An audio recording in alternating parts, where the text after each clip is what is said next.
Here are just some of the ways the Obama administration has tried to alert people, especially young people, to this month's Obamacare enrollment deadline.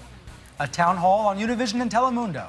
A March Madness bracket that included 16 sweetest reasons to get covered.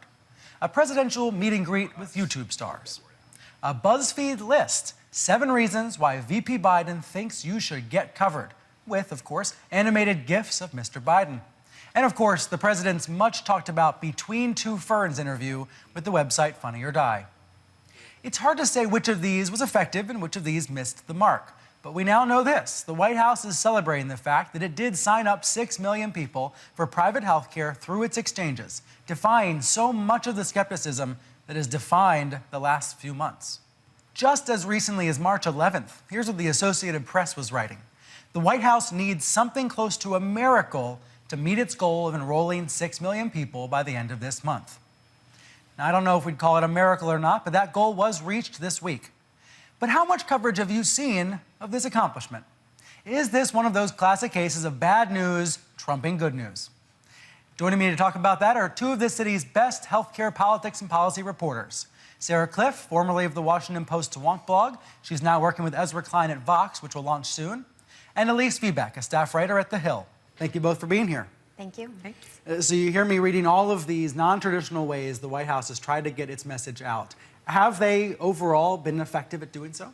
I believe so. I think that this administration's strongest connection to youth is its connection to pop culture, and they've been able to leverage that over the last month or so in order to boost those signups of young, healthy people that we know are so important to the law's success.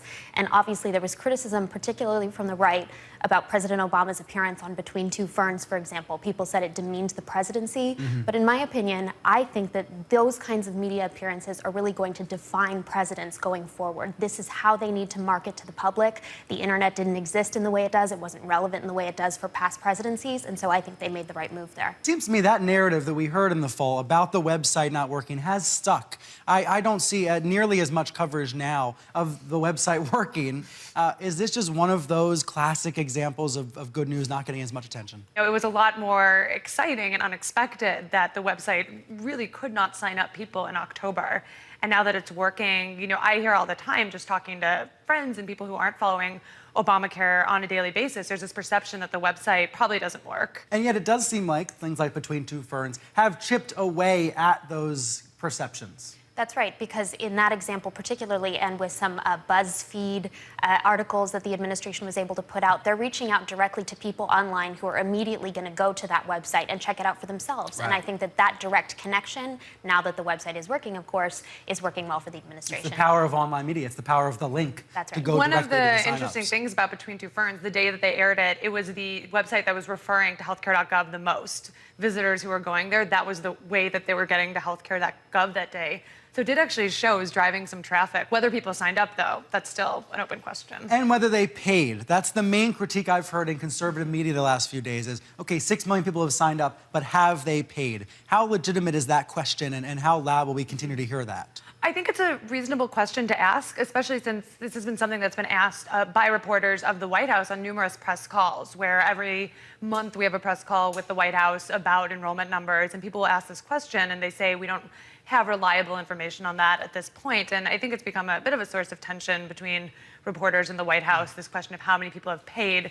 And conservative media look at the White House's silence and they immediately conclude that they're hiding something, and they use it as a pretext to criticize the enrollment numbers in general. So Right. I think that it's interesting, Fox News in particular constantly asks at any point when Obamacare news is reported, well, how many people have paid? And certainly we note that in all of our articles, how many people have paid, 80, 90% probably. Elise, since you're a somewhat of a regular on Fox, I wonder what it's like for you when you're on Fox versus other cable news channels or other television news channels. Do you feel that Fox simply frames Obamacare differently in a way that's very noticeable?